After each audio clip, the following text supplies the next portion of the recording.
Broadcasting from the Red Bed Plains, you are now listening to Through the Prairie Smoke.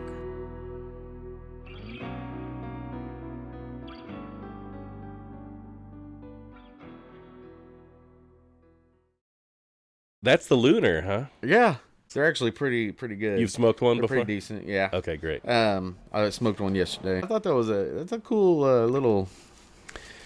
When we were planning on doing this earlier, I went and got Johnny Tobacco Nut. Hell cigars. yeah, those are great.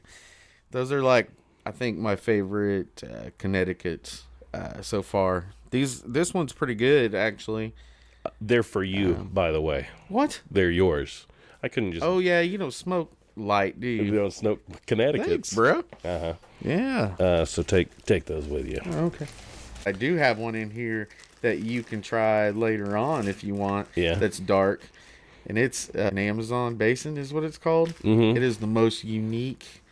Like that was the one that I kept hitting the refresh. Yes. That I had a whole thing on. Mm-hmm. Yeah, I'm gonna give it to you. Okay. And then you smoke it whenever. But dude, it's that leaf. Only do it once a year. Mm-hmm. And this guy came across the village, and when he was visiting this village, it's like one of those like these people don't have cell phone. They like this is like pretty primitive, anyways. And so when they went into this village, they had this tobacco that was just growing wild around. Like they didn't harvest it or anything. It was just wild tobacco. Yeah. And so they took some of that leaf and tested with it, and they were like, "Holy shit!" Because this isn't your common tobacco.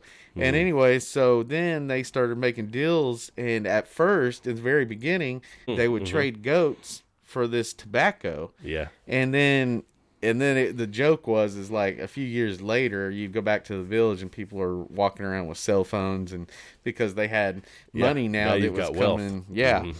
But anyways, I'm going to leave it with you because it is very unique. If you don't like it, you don't like it. But it is dark. It's a dark one.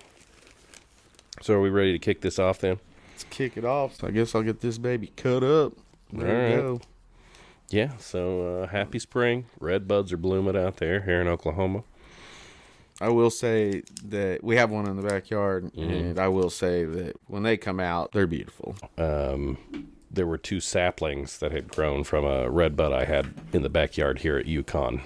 And I took them. I didn't want to just kill these saplings that were coming up, but I couldn't have them growing. My backyard is small here in Yukon. So anyway, I took them down to Ardmore and where I am now. And both of them are still there. They're still living. But one of them, this is the first year that it got to bloom. And I just happened to be down there for it to bloom. So that was cool. There has not been any wind through here at all. Yet I go to light my pipe, and here's the wind. Testing your wheel. Mm-hmm. Well, I'm getting lit. Why don't you talk about what you're smoking over there? Oh, man. All right. Tonight we got... Tonight. This afternoon. We don't have a schedule anymore. It doesn't matter. It doesn't matter when we do this. So, I got a new one tonight. This is... Fratello is the brand. Hopefully I'm pronouncing that right. You know how we do this. And it's, yeah, you know me by now. And it's Lunar. Yeah, dude. Yeah. This is, brought to my attention by good old Sweet Tea. Sorry to send you that email. Oh, it's, true fashion. And then I jumped on it. And it's a Connecticut. And let's see what this little description says. So... Since its establishment in 2013, Fratello has developed a robust portfolio of premium cigars and emerged as one of the fastest growing manufacturers in the industry. Under the capable stewardship of founder and former NASA analyst Omar De Frias, I didn't know that. That's pretty cool. Fratello continues to expand and achieve new heights once thought unreachable, even becoming the first cigar brand on the moon. First cigar brand on the moon. As the Fratello logo was incorporated into the exterior of the Odyssey lander. Cool. Doesn't it really qualify as the first cigar? Oh, I guess he did. The brand. I guess, yeah. This accomplishment epitomizes the brand's pioneering spirit and unwavering commitment to excellence, as showcased by its distinctive blends. There's more. Hold on. The Fratello Lunar, a cigar as unique and captivating as its namesake. It's handmade at the La Aurora Cigar Factory in the Dominican Republic. As a blend, the Lunar is wrapped in a Ecuadorian Connecticut shade leaf, which is yummy. Beneath the wrapper lies a Mexican binder, encasing a carefully selected blend of Dominican Republic and Cameroon fillers. I think that's why this thing is so unique and that I like it so much. Yeah. That must be the note that I get, like this unique note with the Cameroon. I love Cameroon. This expertly crafted blend showcases the earthy depth of Mexican tobacco, beautifully complemented by the rich, nuanced flavors of Cameroon filler. I agree. The Lunar delivers a masterfully crafted medium-bodied experience with notes of spice, leather, and cedar, all wrapped in a layer of sweetness, and is available here in a Toro. Awesome. I've got my pipe lit. I'm smoking out of a Rattray pipe today, and it's called the Lil Pipe, and it's a green color. Heck yeah. I've been sick, so, Yeah. Over the past 2 days, my sense of smell and taste is coming back, but I did. Oh, nice. Yeah. It's It's the first time that I'd lost my sense of smell or taste. But anyway. And that sounds horrible. It's weird, because it was like, what do you want to eat? And it was like, it literally doesn't matter. Yeah. Because like I you could feed can't me taste anything. it. Yeah. Yep. The blend I'm smoking out of this green little pipe from Rattray is Cornell and Deal's Haunted Bookshop. Oh, yeah. You've had that before. I have had this before. And it's a Burley and Virginia blend with a touch of Perique. So it's a little bit spicy. Yeah. I like the green on that pipe. Mm-hmm. It's kind of fitting. I was going to say, if we'd met earlier in the week, Yeah, if you weren't sick. Yeah. We could have done this for old St. Patty. Talked about him running the snakes out of wherever he was. What is that, Irish? Ireland? Out of Egypt. He was running the snakes out of Egypt. Snakes we know our stuff. Snakes is code for pagan. We're celebrating the establishment of the Catholic Church in Ireland. So okay. All right. varying degrees of celebration. I just drink. But I don't drink that. I'm not drinking that stupid green beer. I'm not drinking green beer. I'm just drinking whiskey. Yeah. Yeah. Irish. I'll drink the Irish whiskey. Should we introduce a new segment? We should. I love segments. So we have a new segment. Yeah? And it's breaking news. Breaking news. Yeah. So, we talked about Indrid Cold and Lanulose and all that came up in our Mothman episode. And I like to archive some of this stuff and just have those recordings somewhere so I can access them. If they ever go away on the internet, I've got them saved somewhere. So I was trying to capture the audio from the interview with Woody Derenberger, the next day after meeting Indrid Cold. And when I typed that into this sound capture device, it sent me to another link on this other fella. And I don't know how it did this. I like to joke that the internet's broken, but this is one of those times where it showed me something interesting.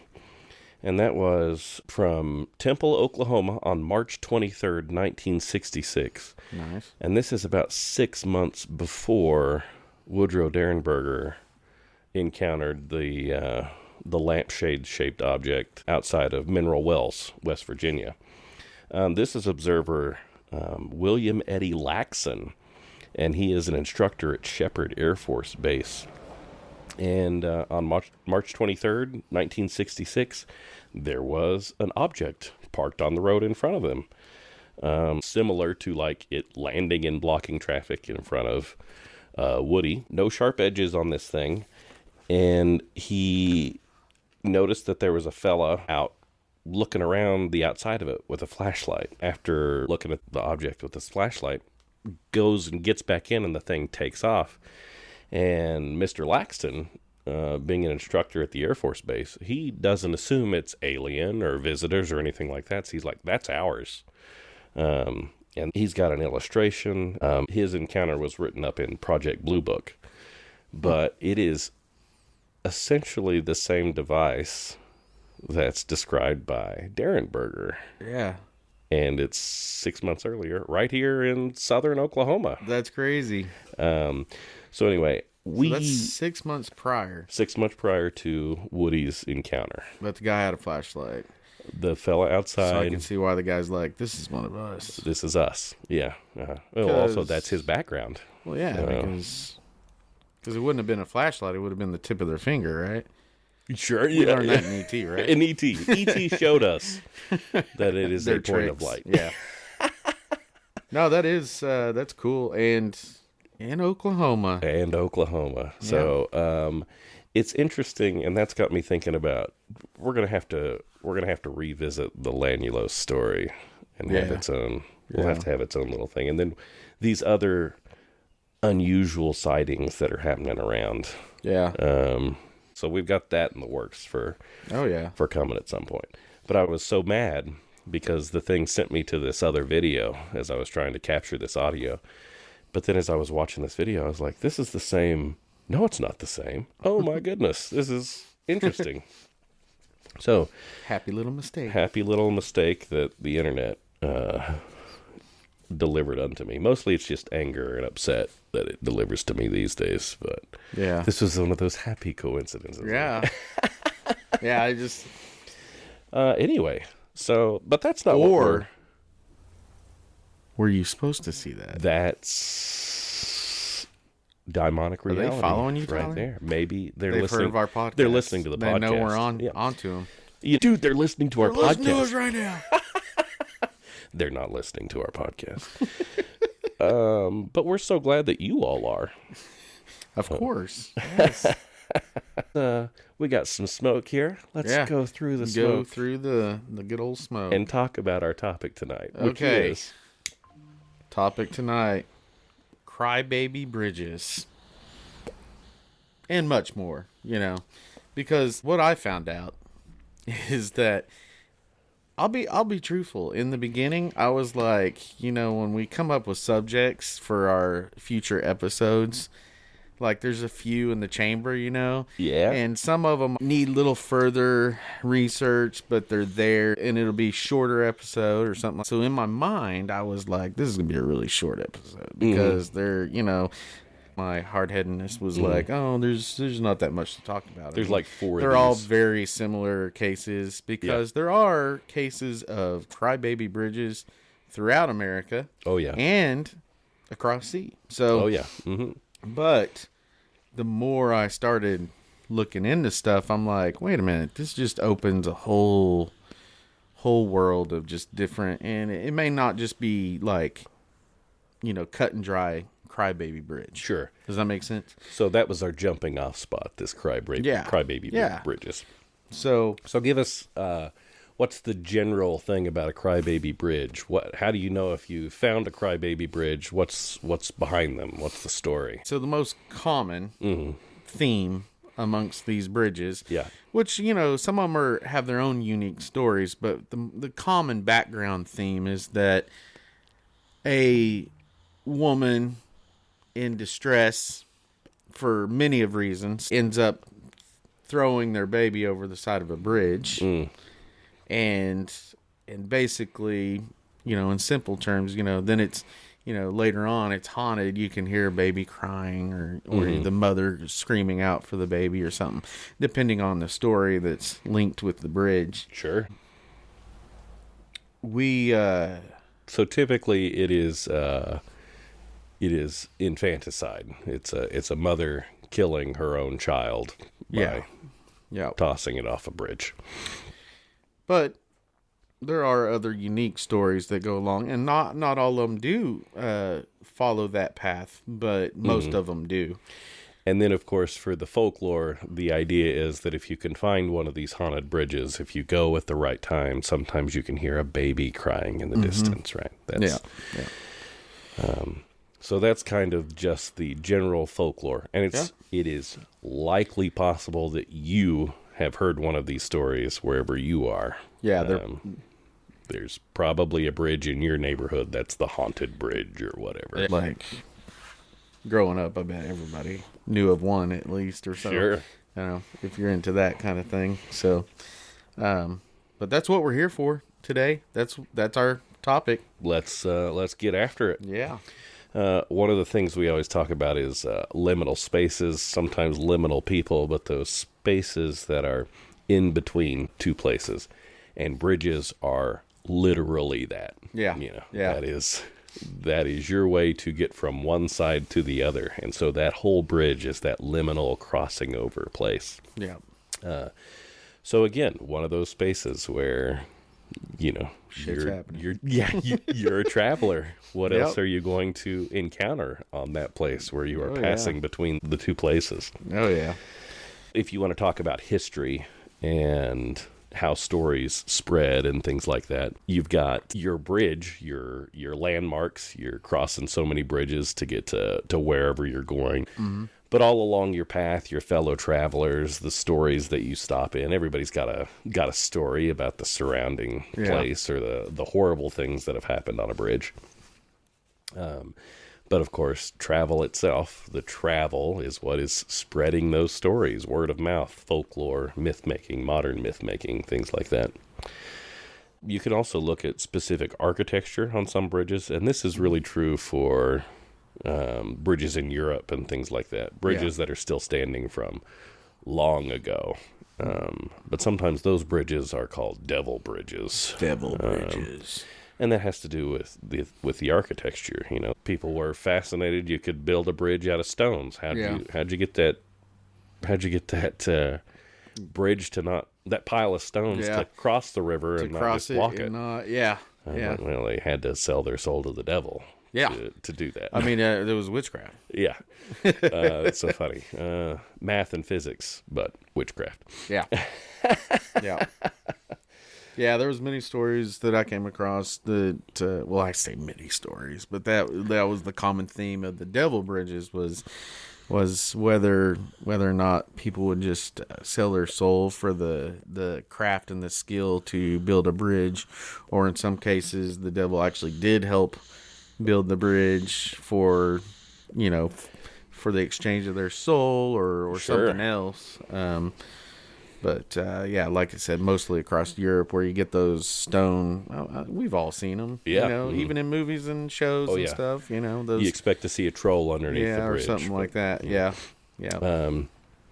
The story that I like, it's always the trickster stuff, So they've got this river they're trying to get across, and as they're trying to figure this out, the devil shows up, and it's like, for the first soul that crosses that bridge, I'm going to build this for you.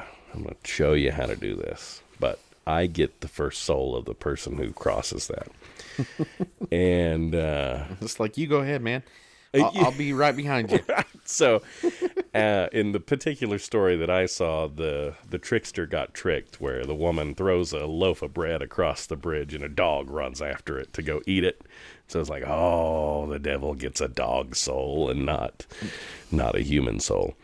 But we're not going to delve into any biblical meanings and debating whether or not dogs have souls. That's not what we're doing here. It's just an interesting We're story. just trying to keep it simple here. Right. Yeah, talking about bridges. No mean to imply that such a thing as a soul even exists.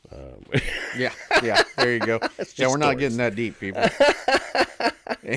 And feeding off of that, let's go to more of a little childish thing, or the Three Billy Goats Gruff, dude. Yep. Yeah, that's another example of trickster, and yep. I'm sure we've all heard that. Most of us have all heard that. It's one of my favorite stories. A quick recap: there are these three billy goats, and I guess they are. They're all three brothers. They're brothers, yeah. Yeah. 3 billy goats. Gruff is the family name, I guess. And the grass is greener on the other side of the stream, so they're going to cross this bridge. The first billy goat goes across, and it's the small one. And they know there's a troll under the bridge. The troll comes up, and is like, I'm going to eat you. Like, no, let me pass. Boogity, boogity. Yeah. And like my brother's a lot bigger than I am. Just hold on a second. And the troll's like, okay, I can wait for a bigger one then. And so a little one goes over and is like, hey guys, grass is green over here. We're good. And so the middle brother goes across, clippity clop, trip trap. I think it's trip trap. Trip trap. That's his hooves. Troll comes up, gonna eat you. No, you don't want to eat me. The biggest of us, the eldest sibling, he's coming next, so just hold on a second. The troll's like, fine, all right, lick his chops, go back under the bridge. And then trip trap for the big billy goat. He comes up, I'm going to eat you. And the big billy goat's is like, no, I'm going to headbutt you into the stream. And so billy goats got to fill their belly with all those beautiful pasture flowers across the bridge, and the troll. You know, I read a Golden Book. The Golden Book was my favorite version of that story, but I'm thinking back to where he probably just rolled downstream and found another bridge. Probably. But in the original, he probably drowns or something terrible. Maybe he's gored by the oldest goat. So. Jeez, yeah. That, I did look in, or here's just some facts of that story. Oh, yeah. It's collected by Peter Christian something. Look it up yourself. And a Jorgen Moe, probably mispronouncing that in true fashion. First published in 1841 and 1844. I assume that's because it's a Norwegian fairy tale. Yes. So I imagine what they mean is 41 was probably there, and then 1844 was probably an American translation. Yeah. Mm-hmm. But yeah, no, that's a good story. Yeah. Little tale. There's some of these other superstitions about. Did you ever hold your breath going across a bridge? Was that ever a game you played? No, I know of it. Yeah. No, I mean, it wasn't really bridges for me. There was two things that I mean, I really never like bought into it or did it myself, but there was two that I always knew of was the graveyard. Obviously, you hold your breath going past the graveyard. Just hope you don't go past a really big one. Yeah, and then railroads. You know, something about railroads too. Like you hold your, but the bridge I have heard of as well. But those other two were more common when I was growing up. Going over a bridge, hold your breath. And I was looking for reasons why you would do that. But it's like, if you can hold your breath the whole time, then you get to make a wish at the end or something like that. All right. And then going through tunnels, you have to pick your feet up off the ground so the things under the tunnels don't reach in and grab you and haul you out of your vehicle. Wow. Okay. Never heard that one. That was a new one. And this is some of those things, like I hadn't heard that one before either. Right. But there aren't a lot of tunnels around here. It's mostly bridges. Yeah. So anyway, it's pretty flat around here. We didn't have to blow up a lot of mountains to get through. Well, we've talked a little bit about the basis of these crybaby bridges. Why don't we just kick it off with a local? Let's do it. Let's start local story. We'll give out some of these stories and the similarities and stuff like that. But here in Oklahoma, in Catoosa, there's a bridge called Boggy Creek. And so the story goes that in 1924, an unknown mother and infant, they get caught traveling over this bridge in a thunderstorm. And upon crossing it, thunder spooks the horses, basically. The mother and the infant are actually thrown from the carriage. And then the mother frantically searches for the baby. And the baby's cries are coming from underneath the bridge. So the baby is unfortunately been thrown and over the edge of the bridge. And then as she looks for the baby, looking over the edge of the bridge, she slips and falls to her untimely death as well. So, and then the story is that at Boggy Creek Bridge. Yeah, at Boggy Creek Bridge, and supposedly this happened on Friday the 13th. Oh, excellent. Of course, you know. And so now they say that every Friday the 13th, if you're out on that bridge, you can hear the infant cry. So that's you hear the infant one cry. Local to us, anyways. Yeah. Do you get the lady screaming and looking for her kid as well? From the stories, I read a couple that are related to the Catoosa or to the Boggy Creek Bridge, and all of them just talking about the baby crying. So, but in other stories, yeah, it's the mother wailing out. Yeah. And then, so there are other versions. Sure. And this is one of those things to go into like the urban myth and the folklore bit of it. You know, we don't know how many people were traveling. We know that this Boggy Creek Bridge, it's a mother and her infant. Yeah. But who told the story after they both died? Right. You know? Yeah. And that's, I don't want to spoil anybody's fun, you know, go out there to the bridge, listen for the baby cry, you know, don't block traffic, don't do anything illegal. But, you know, you can go out there. These are places you can go. Yeah. So. Like I say, they're pretty common.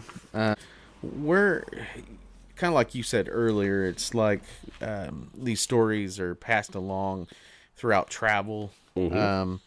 So I was curious of like the origin of the whatever you want to call it, the folklore, or if you know, I hate to say that it's not real. So sure, yeah, but we don't know.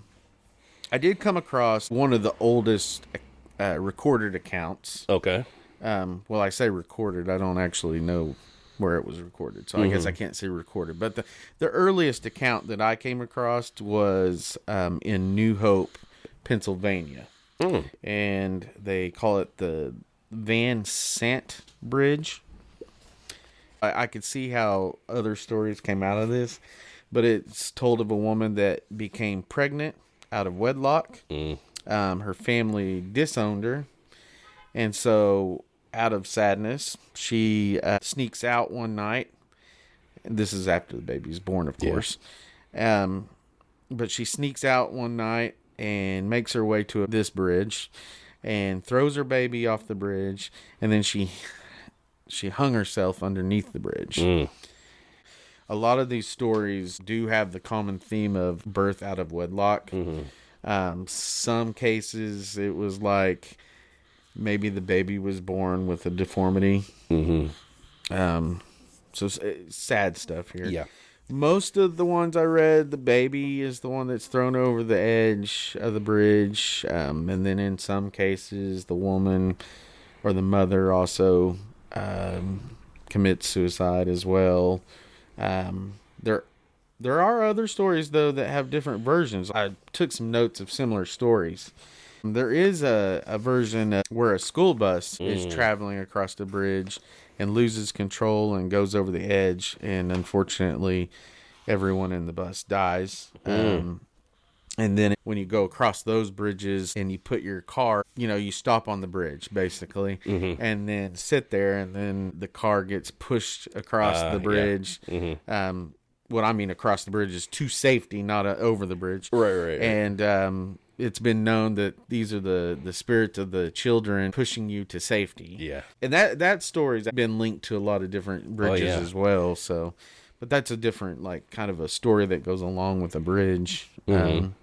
So I thought that was interesting. I also heard one story that that was a little different as well, where a couple are arguing because they're lost or something like that. So they've pulled over, and it's near a bridge, and in the midst of them arguing, their toddler finds its way down to the river below the bridge, and ends up falling in and drowning. And then the parents go searching for the baby and can't find it, or the toddler. And so that's another one that I ran across, which is kind of devastating. Yeah. But all these are kind of like, later on, the story's passed along throughout that town or to the locals. Area, yeah. And then, of course, they can hear cries of a baby or cries of parents that are wailing out. And so anyways, I'm trying not to sound like a broken record, but they are very common. Yeah. All of these themes that show up in all of these stories. Do we want to take a moment? We talk about the baby crying all the time. Baby crying is heard in a lot of poltergeist activity houses as well.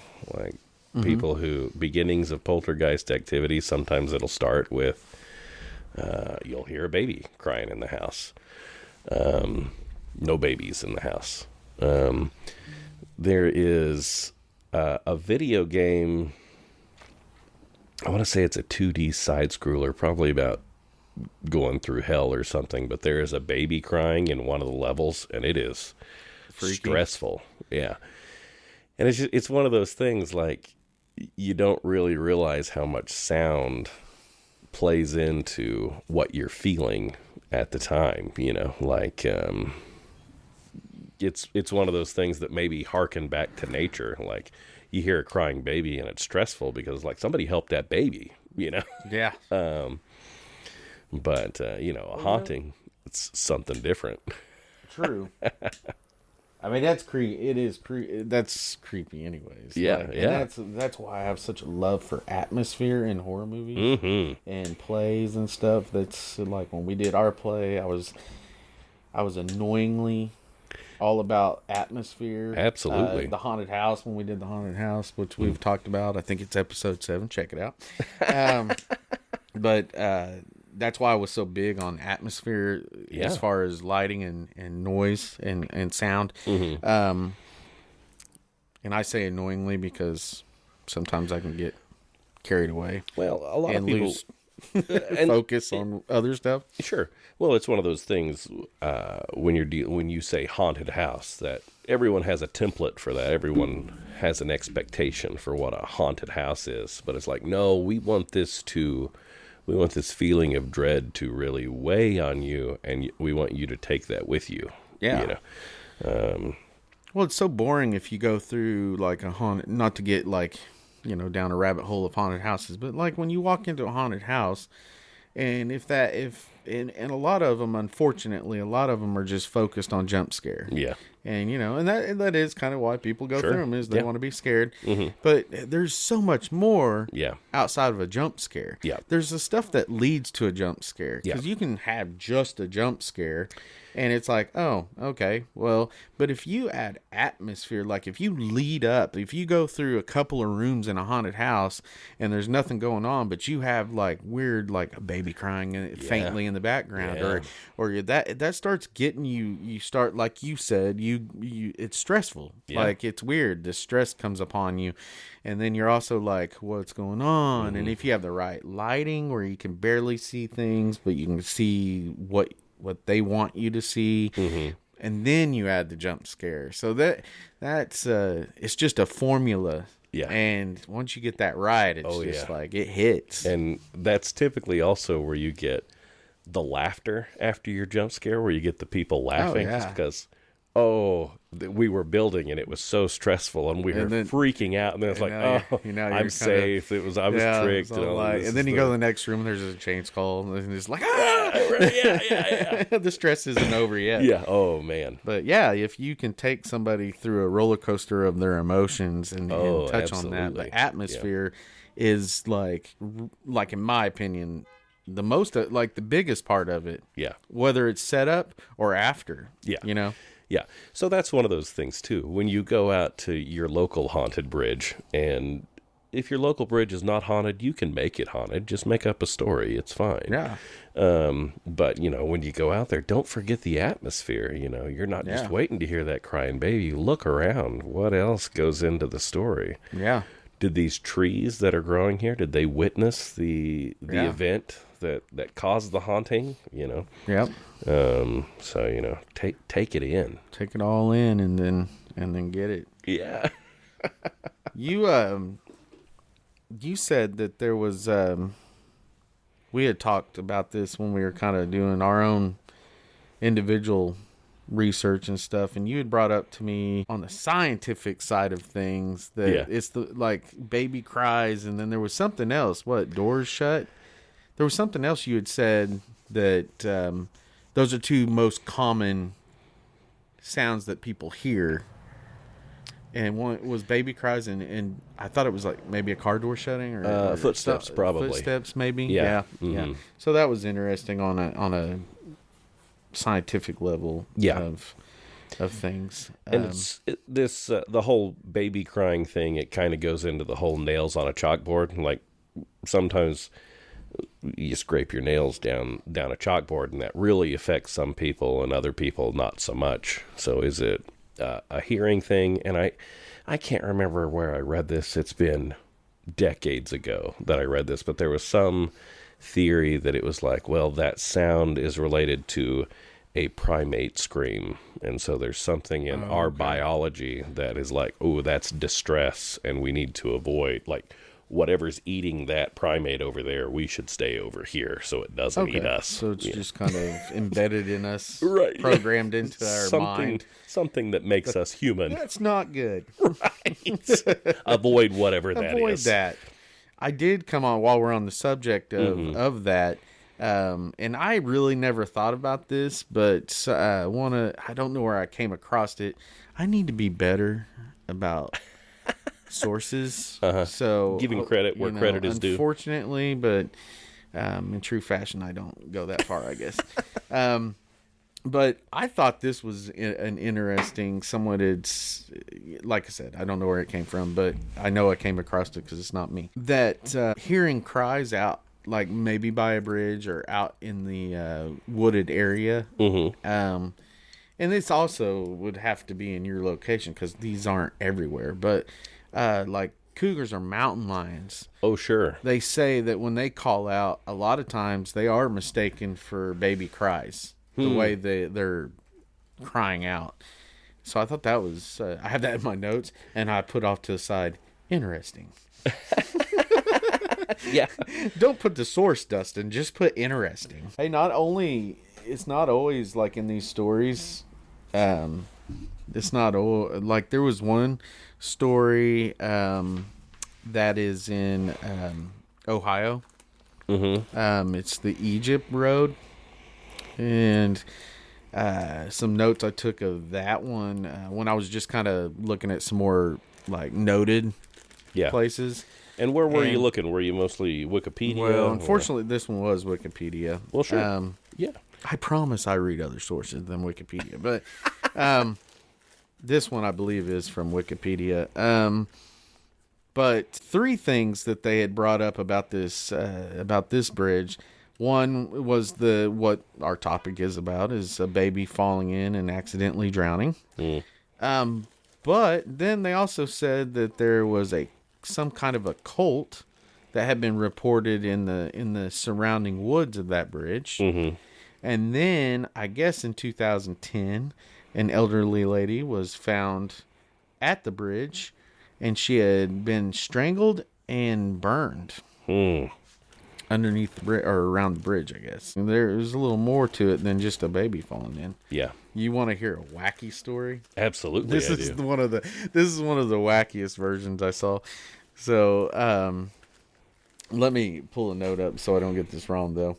So my notes say, so in this version, I called it a radical version, but radical like this Teenage Mutant Ninja Turtles would say radical. Radical, dude. This one is linked to because I guess there was I found several versions linked to Port Neches in Texas. I don't know if I'm pronouncing that right. Neches. Neches, Port Neches. Neches, yeah. Neches. So I guess we can touch base on some of these because some of these were unique, but they all go back to the baby Sarah Jane In this version, it states that the baby Sarah Jane is thrown into alligator-infested waters below the bridge by a man that had just murdered the mother. Not only can the baby's cries still be heard, but in some cases, a headless woman has been seen wandering in the woods near the bridge in search of her missing baby. So it may be possible that the mother's head had been removed during the untimely death. So that one was like a real different version than a lot of the other ones. It was kind of funny because of the alligator infested waters. Right, yeah. And I don't know of many alligators in Texas, but Sure, but hey, not saying it couldn't have happened. The east part of Texas, probably, yeah. One of those versions with Sarah Jane was kind of like basically along the same lines as the Boggy Creek Bridge. But in this one, instead of Friday 13th, it's Halloween. Yeah, fitting, right? Yeah. There was another version of this. This is all linked to that bridge in Texas with Sarah Jane. Another version is that the mother was taking an afternoon stroll, and the stroller was tipped over on accident, and the baby rolled over the edge. But the one that kind of started the Sarah Jane, this is during the Civil War time, and the Union soldiers, I guess, were coming in, and so the mother, out of safety, put the baby under a bridge near their house. So not in the river, like hid the baby under the bridge. For safety. But ended up going back, and before they raided the house, she hangs herself. But there was no story further than that about whether the baby was found or if the baby ended up dying under the bridge. I assume since our theme is Crybaby Bridge, that the baby ended up perishing underneath the bridge. Yeah. I'd like to point out, this is all like folk tale. Like this is urban legend, folk tale stuff. Like a lot of this stuff is not verifiable. It is literally the stories that are driving this. So it basically comes down to like the love of a mother. Yeah. And the loss. Yes. And the trauma behind that. And it's interesting of why that makes for a good ghost story. What I'm getting at, I guess, I'm kind of off the rails a little bit. It's not always bridges that these stories and folklore are linked to, but it's similar as far as in, the relationship between a mother and their children. Yeah. And the sorrow that comes with whatever happens leads to us telling these tales and being freaked out or spooked out or something like that. But have you heard La Llorona? Yeah. And so that's a kind of a popular one. Yes. There's been movies made, of course. Yeah. And to point out, this is from Central America, Mexico. This is heavily Mexico, but also known throughout the southwest of USA. Oh, yeah. So it sounds weird to say USA of America, United States. United States. Texas used to be part of Mexico. So it's actually also known into Spain. So it makes me wonder whether it came from Mexico and was traveled to Spain, or if it's vice versa. Probably the other way. But you would think, think, right? Sure. They think it's linked to a story that was all the way back to the Aztecs. So I guess there was a story of a woman, but they called it the Hungry Woman. So it wasn't the Wailing Woman, it was Hungry Woman. She would be crying for food. I'm just all like, she really wanted a cheeseburger, man. Yeah. But I think it's more like, the starvation. Right.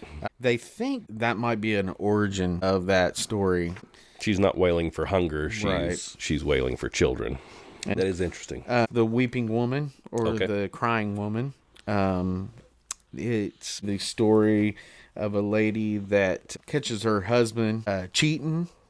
Freaking bastard. And so out of anger of this and sadness, she drowns her kids. So in the story of La Llorona, I hope I'm pronouncing it right, she now roams along bodies of water, whether it be rivers, streams, lakes, ponds, crying for her children. Hence, Weeping Woman. But it's one of those where the story is told to frighten your kids. It's kind of like a learning folklore. And so these tales have been told to their kids to stay away from water. Yeah. So this is just kind of more of a, if you're out playing and you're not watching your kids, it's like you don't want them to drown. So Right. So if you're near a body of any kind of water, then little Llorona is going to show up and she's going to get you. Stay away from the edge of the water so you don't drown. But also, there's a lady in black down there that'll drag you in. So. Yeah. My note says that if you're near a body of water and you hear her crying, you could meet your demise. So that's kind of where that comes from, is teaching kids to stay away from La Llorona. she's next to that water. So. Also, if there's a grieving woman out there, it's probably best to let her grieve. Yeah. What's interesting, we talk about this all the time. In the middle of that research of La Llorona specifically, the other night I went to bed and my wonderful wife Amber, she always watches and I think I've talked about this in an episode before. She watches these two guys on YouTube. I can't even think of their names right now. They're paranormal investigators, and she likes watching them. And they're younger guys, and they're goofy. And you guys know my stance on that stuff anyways. But I would like to point out, if you're going ghost hunting, you better be goofy, or I'm out. Okay, well, these guys are perfect for you then. But in this episode that she had on, and she had fallen asleep, because I had came to bed late, and she had it playing, and at first I was like, these goofballs, but I was watching it because it's they were investigating, and I don't even know the name of it. I believe it's in Mexico, and I could be wrong, so don't beat me up. Sure. But it's that island of dolls. Where all the dolls are hanging from trees, and people put dolls there as a... Yeah, they're adding their own dolls. Yeah, right? Mm-hmm. And so they were investigating that island, and they started talking about La Llorona. And in other, investigations that I've kind of, watched at that island, and I think I've even seen a documentary, but no one's ever linked to that island. But these guys did, and they were trying to summon her. Which was funny, but that just adds to their goofiness. Yeah. But why I'm bringing up these goofballs is because when they were talking about their version of La Llorona, they said if you hear her crying, it's opposite of what you would think. You would think that the louder the cry, the closer she is to you. Yes. But how they were explaining this was that the further away you hear the cry, the closer she is.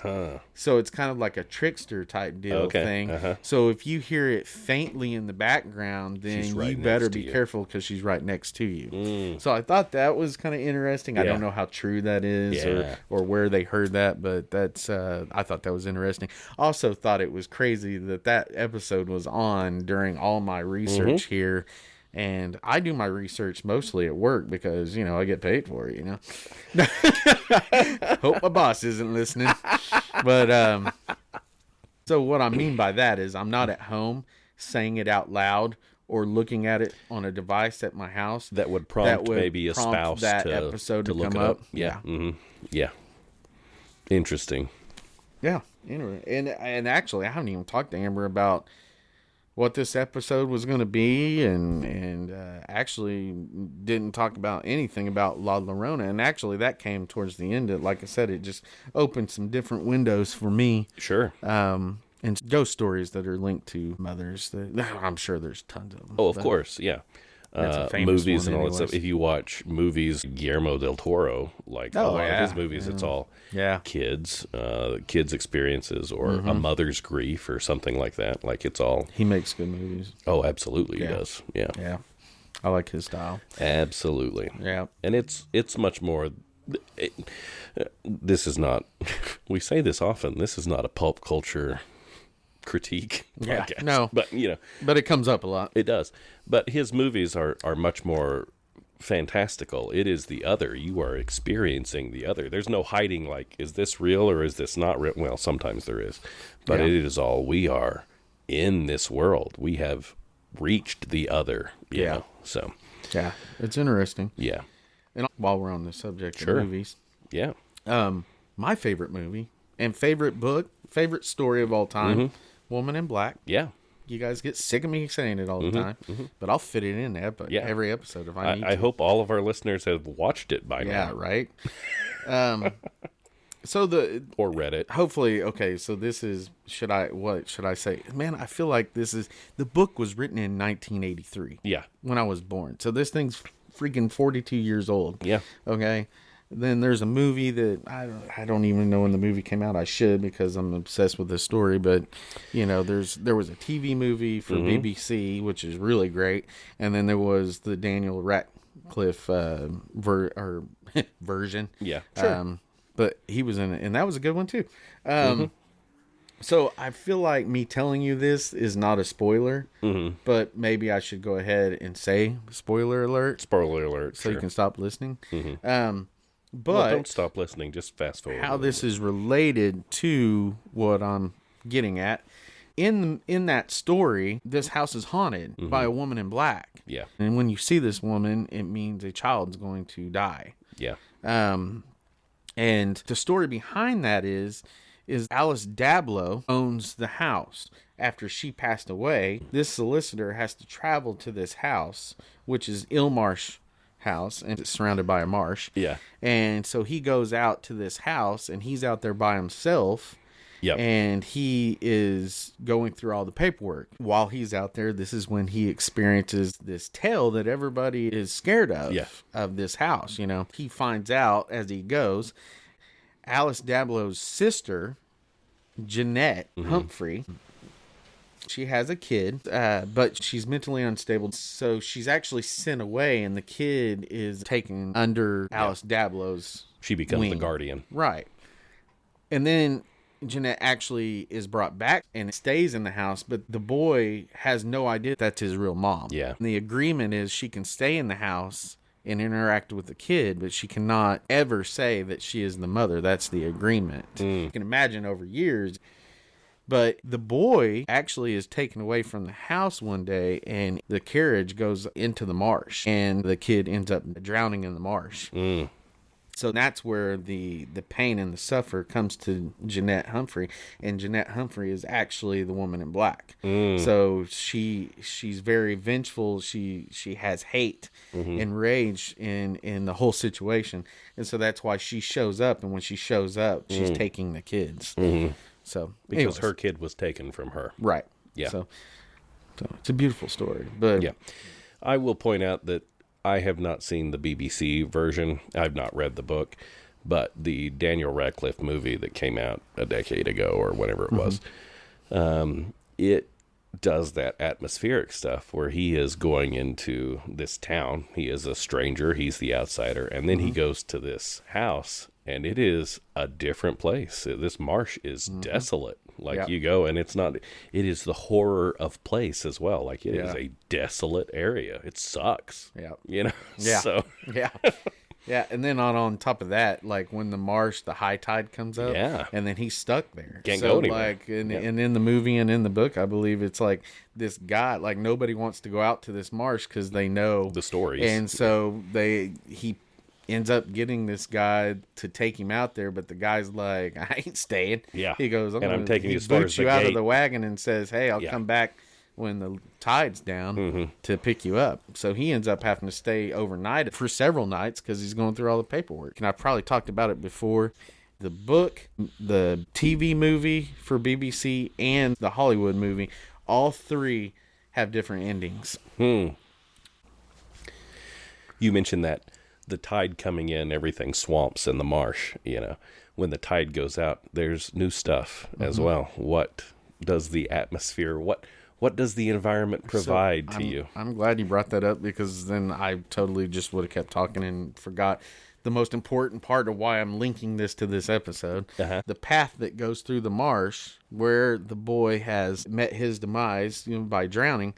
He experiences a kid crying, a kid screaming for help, and you hear the wagon wheels on the road, and you hear the horses freaking out, and it's basically playing out what happened. Yeah. And it happens so often. He experiences that several times, actually. And that's kind of like Crybaby Bridges. Absolutely, where you're experiencing what the that trauma event just that happened. replays over and over and over. What do they call that? They have that as a category of haunting. Of hauntings, yeah. It's residual energy, something like that. Yeah. That's one of those theories in these hauntings when you're seeing this distressed person walking the same path all the time. Like, that's probably not a conscious spirit anymore, if it ever was. It's just replaying this thing over and over and over. The energy was so strong, it just, like everything around it was a tape recorder, and it just plays at the right time. So fascinating, interesting stuff. So that's how I related that back to what we're talking about. I would also say, when you brought up the topic for Dead Woman's Crossing, I thought it was a Crybaby Bridge story, because I was familiar enough with Crybaby Bridges to be like, oh, mother and kid, of course, that's the story. So, but it was different, and that's why I brought up the whole thing. It was like, oh, there's a bridge out there. Like, the bridge wasn't there. It's different. But it does link into this episode, because the haunting side of it, people hear wagon wheels, hear a baby's cry, or they hear a woman crying out for their baby. So it's very interesting how stuff, because the Dead Woman's Crossing is a real story. It is. That really happened. True crime. So now over time, people have linked this to this ghost story to a true event. Yeah. But that story is also across the United States. Right. So it's weird how that gets linked. What happens to where people just, I don't know. It's crazy. I don't know what I'm trying to get at. It's interesting. Well, I'm glad you brought up the Dead Woman's Crossing, because I didn't even have that in my notes or anything. Our episodes are all linked. It's all the same, because we're on to something. Yeah, we're on the path. We don't know where we're going, but we're on it. It's a fun path. Yeah, it is. So, but that's one of those things, and it's, I mean, and I pointed this out the last episode when we talked about fairies. Some of our culture of America as it exists today, we're only 200 years old. A little more now. When you go to places that are much older, the footpaths that have been worn all the way down to bedrock, you are walking down these ancient paths, and just considering who's walked this. I mean, somebody has walked this for the last 5,000 years. This path has been here that long. Think about that. And that's another one of those horror of place, like just thinking about what this specific path has seen this whole time. What are people carrying with them? Are they disposing of something? Or is it like their hopes and dreams? They're going somewhere new. Like, you never know who traveled that path, what was going on. Yep. So, fun to think about. Bridges. Got to cross that Bringing bridge. us all together. And I will say, talking about the last episode, the fairy episode, when we talked about doing this with our guest, Sarah, she sent us a lot of fairy-related stories, like you talking about wailing women, people crying for their child or whatever. There are stories of banshees and things like that. Maybe this is related. It goes to one of those things like, I'm not going to believe in a banshee because that's like phantom, spirit, fairy, all that stuff. But it's like, I believe that the human soul exists. So it's like, I can believe in ghosts. That's a ghost. So it's just, I think it comes to cultural beliefs, what you find acceptable. Things like that. The story of a banshee haunting the bridge doesn't mean as much to a modern Western culture. So just slowly over time, it kind of just... That would be my argument. It just morphs into something that what could be related at that time period. You talk about whatever anchors you to the reality that you're in, what you can grab onto. So it's like, I'm not going to grab onto a banshee, but I'll grab onto a grieving mother who lost her child. It's just how it's translated through the... Yeah. I know Sarah had sent that to us. Guys, let me just stop for a second. The research on this show is going to get 10 times better now that we have a new research director. That's right. So I guess just everybody give one of those round of applauses that we had for our new research director. I knew adding a librarian to the show would be great. She's going to regret coming on to this show. She's going to listen to this and roll her eyes and be like, I could have made this so much better. Crazy. Yeah. Growing up in Kingfisher, Oklahoma, Do you recall any stories about bridges? So the only bridge that I ever heard, and I can't say I really heard anything haunted linked to it, but the famous bridge was kind of between Kingfisher and Okarche, I think, and it was the Monster Bridge or something like this, is what they called it. I'm not familiar with the monster. What's the story behind that monster bridge? I don't. That's what I'm saying. It's that's the only famous bridge that I know, but I don't even know the story behind it. Yeah. I think the reason it was a famous bridge is because that's the bridge where everybody went in high school to drink and party. Yeah, and then Because it was out in the country, and then as your parents hear that other kids are drinking and partying, that bridge is haunted. Don't go out there. yeah, dude, there's a monster out there. We really just don't want you drinking. But if you think there's a ghost out there and that keeps you away, there's a ghost out there. La Llorona. Yeah. Yeah. She'll drag you in. Yep.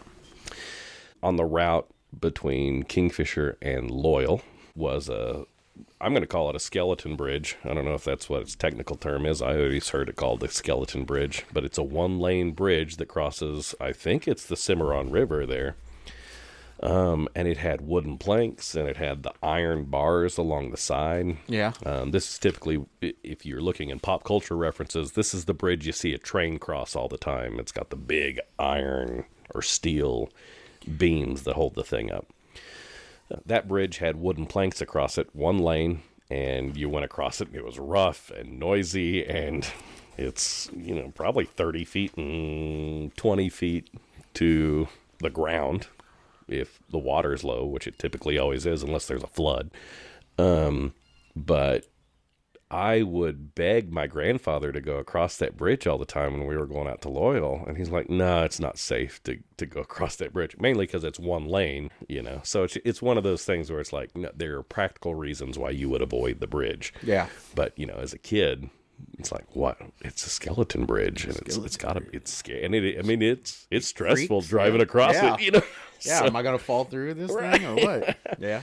That's kind of like the movie Stand By Me, when it's that railroad track, but it goes across the river. And at first they're hesitant to go across it because it's a long stretch. Mm-hmm. And if a train does come, they have nowhere to go but jump into the river, which they can't die because it's so high.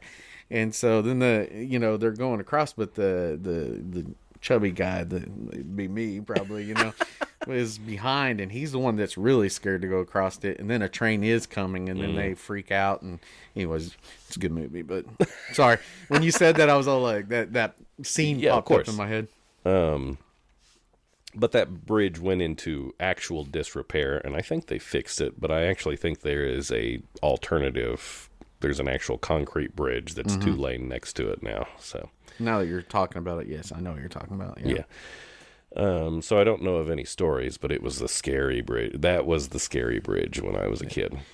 Now that we're talking about it, I can't believe I forgot about this bridge too. But this bridge, okay, I haven't done a lot of research on it, but the train wreck that happened in Dover a long time ago, this guy just recently wrote a book about it, and I wanted to get it. And I can still get it, but he was signing copies and selling his copies at Kingfisher's library about a month ago. I'm like, and I never made it because it was during the day. You could have supported your local library, I know. Too. Oh, man. But there is a local bridge, and like I say, I don't have all the details, but basically a train derailed into the Cimarron River, and the river was flooded at the time. That's what caused the train to derail.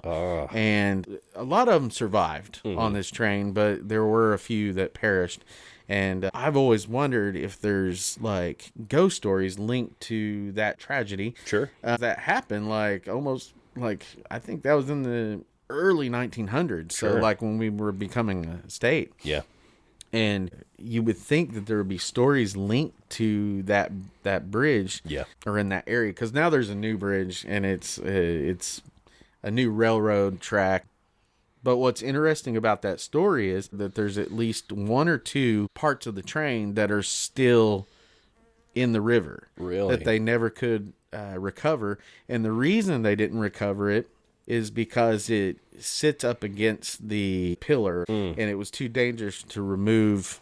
Not too long ago, it was in the newspaper that some people had found a human skull walking along the Cimarron in that area. So I think there was a whole write-up about it, about that being maybe a a skull from that accident. Huh. But there's a lot of side stories that go along with that, too. There was a guy that was found. He survived, but the river had taken him all the way to Cashin, kind of in that area. They found him floating the river, and he had come from that train wreck. And then there was a circus cart on that train that didn't have animals, that had some circus workers in there. And one of the circus workers died in that, and that was more of the famous part of the train wreck because it was a bigger circus company. There's a few stories that go along with that. But I've asked, like my parents, I've asked some other people that have lived in the area their whole life. My mom was actually from Dover. So, and I asked her, and she had never heard of any stories or anything like that. But you know, nobody really knows of any like ghost stories. But there has to be. Sure, of course. And if there's not, we'll start one. Yeah. Bridge is haunted. Bridge is haunted. The bridge you're talking about. My dad don't listen to this anyways. But that bridge in high school, my dad, he said that was the one that all the guys would take their girls out to. He called it necking when they go out to make out. And I think it was my dad that he was out there necking, and the car started to roll because he hadn't put it in gear, and it started rolling. And I think there's a story like that. I need to ask him about that. Yeah, we'll have him on the show. Yeah, I'm sure he'll come on. Yeah. My parents actually do have some ghost stories. Yeah. I've heard them talk. My aunts and my dad, some stories. There's a house in Kingfisher. Yeah. That one of my relatives was staying in, and they would hear something in the middle of the night sometimes, and they would go downstairs, and in the living room part, there was this chair, and it would be rocking, and there would be a lit cigarette on the side. Like the smoke was still coming off of it. It had been put out, and none of them smoked. And that happened several times. Wild. And so, yeah. Where'd the cigarettes come from? I know, right? Isn't that crazy? You got to figure out a way to harness that. Like, instead of smoking it, put it in this pack, and I'm going to go sell it. I feel like if we were ghosts. Oh, absolutely. When we will be. Yeah, yeah. I mean, we got something to look forward to. Yeah. Anytime somebody's doing a podcast in the future, they'll just have this random cigar and pipe will be floating around going, let's go through the smoke. End of life goals. Yeah, right?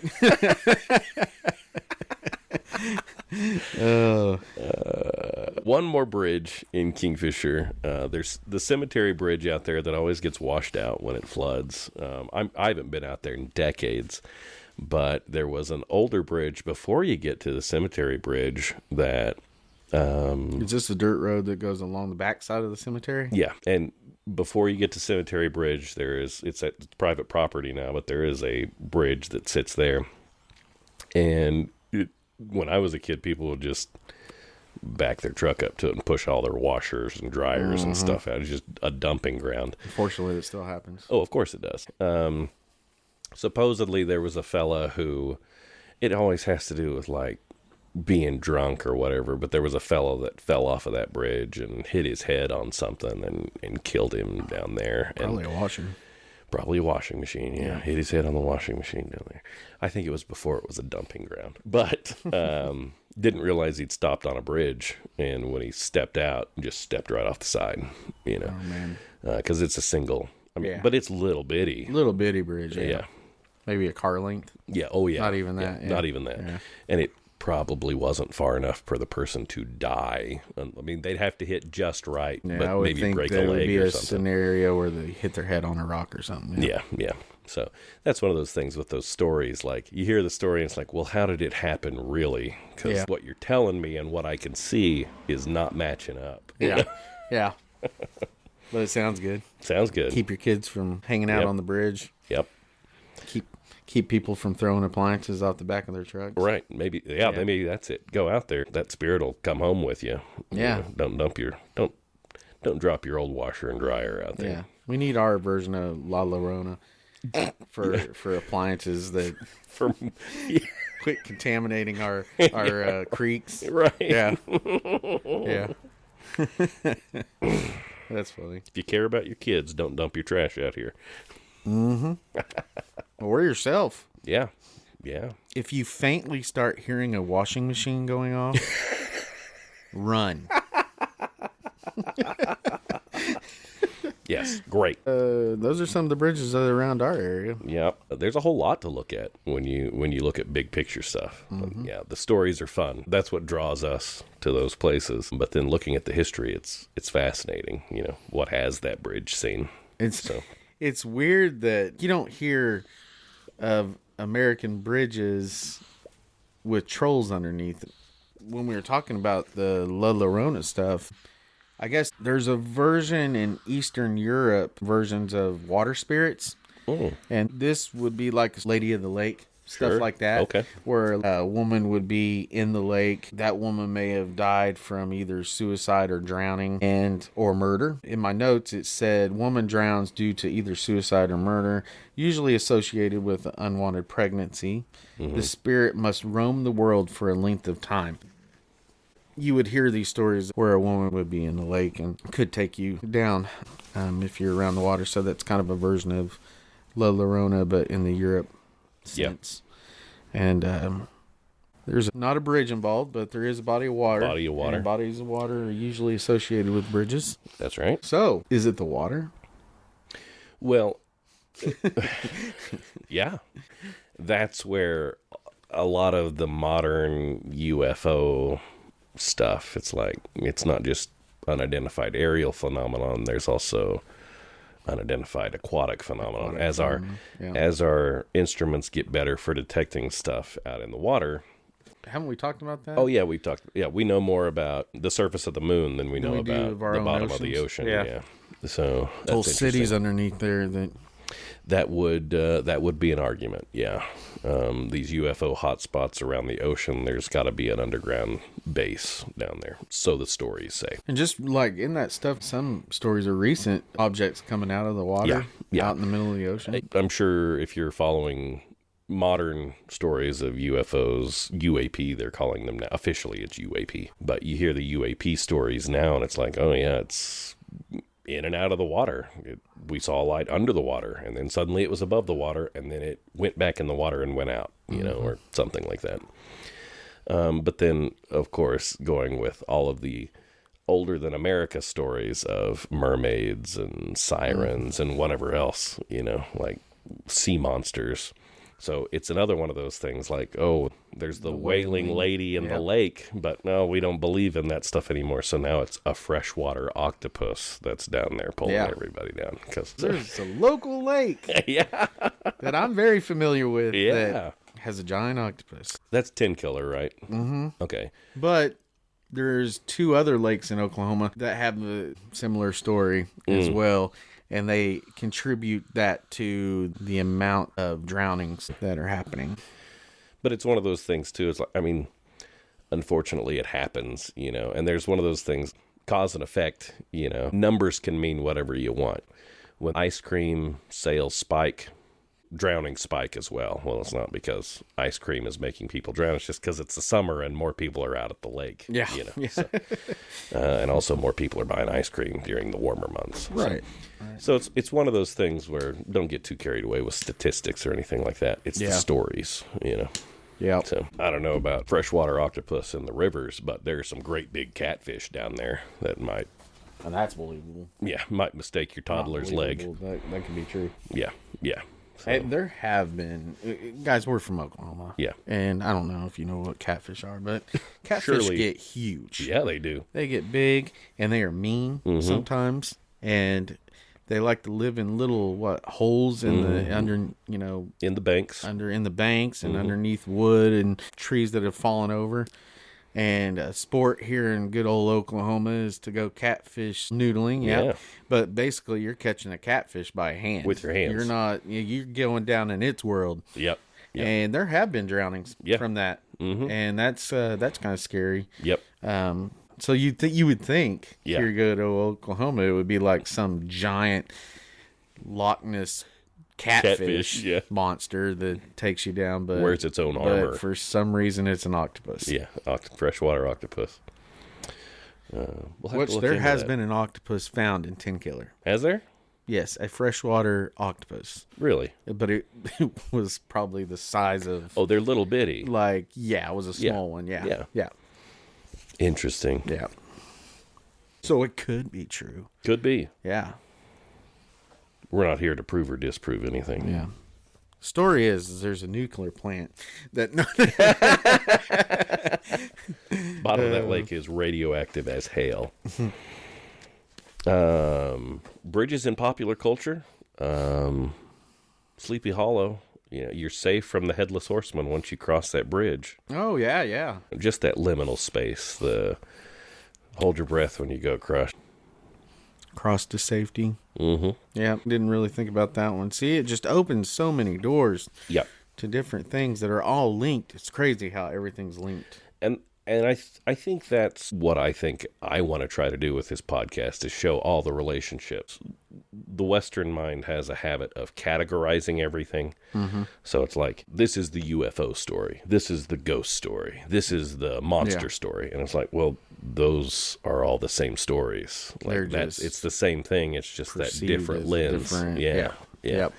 So we've moved away from ghosts. I don't believe in ghosts, so it must be aliens. Yeah. Well, it doesn't have to be aliens.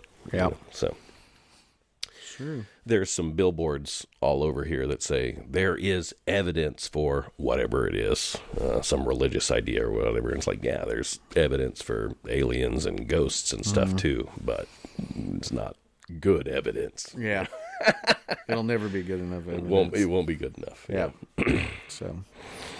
It's interesting. Yeah. And then does your observation change how the phenomenon behaves? You can think about that on the spiritual level where it's like the energy I provide to this situation, does that make the experience stronger? Or do I take some of that? Or, whatever else. Mm-hmm. Haunting, possession, etc. Yep. What mark do you leave? So you've never been out to a bridge in the middle of the night or anything to listen for anything? I can't say that I have. I think I would have, but I haven't. When I was younger, when I could get away with staying out all night and doing stuff, I was taking the stuff far too seriously. I never wanted to mess with that stuff. If it were true, I didn't want to know. I didn't want confirmation bias. Yeah. Yeah. So I don't want that to be real, but I do. Right. But when I'm in the safety of my house. Right. Yeah. And reading it. I'll hear your story. Yeah. And now that I'm an adult, it's harder to get away to go. To do those things. Right. But now you're in the mindset of, I want to go do those things. I want to go do those things. I mean, we can. We just, can. My bedtime's 9 o'clock. So yeah. No. Pipes to smoke. I'm worthless after 10 o'clock, guys. Right. So. Somebody wants to drive me out there. I'll I don't want to go out there myself. You drive me out there. I'll stand there for a while. This is well, we can talk about these stories too, like your dad saying he's going out to a bridge to go necking. I mean, I might take a girlfriend out on a country road. It's like, here's all the scary stories I know. Doesn't that make you want to get closer? Get closer. Get them out here. Snuggle up to me. I'll keep you safe. Yeah. And instead, I'm going to drive off the road and have to call somebody else who's on their date trying to do the same thing to haul me out of a ditch. Seriously, dude? That has happened one time. But anyway. One favor. Yeah, one. And he thought I was joking. I was like, no, for real. And she's really freaking out. If you could hurry, that would be great. Oh, man. I've drove around in the country at night. I mean, it is kind of spooky. Sure.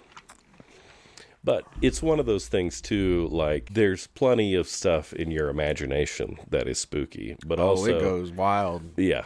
There are real reasons why you may not want to mess around out in the country. Yeah. One night, my wife their family has a kind of like a little property that they own next to the Cimarron River. Mm-hmm. And there were a bunch of them hanging out one night. And so me and Amber went out there to hang out with them. And I had just bought my metal detector. And I was really big into metal detecting at the time, and I was excited. We were going out there. I was like, oh, this will give me a chance to check out the new machine and go along the river and see what little treasures I could find. Figured I would probably just find a buttload of beer cans or something like that. And they had built a bonfire on the bank next to the river. And it's all sand down there because Cimarron is just straight up sand. And they have a camper out there and picnic tables, stuff like that. But and they were all kind of hanging out up there. So I decided, well, I'm going to sneak away with my metal detector and go detect the beach. And there was plenty of light because of the bonfire. Sure. And so I'm metal detecting around this. And for some reason, it's just your mind starts racing.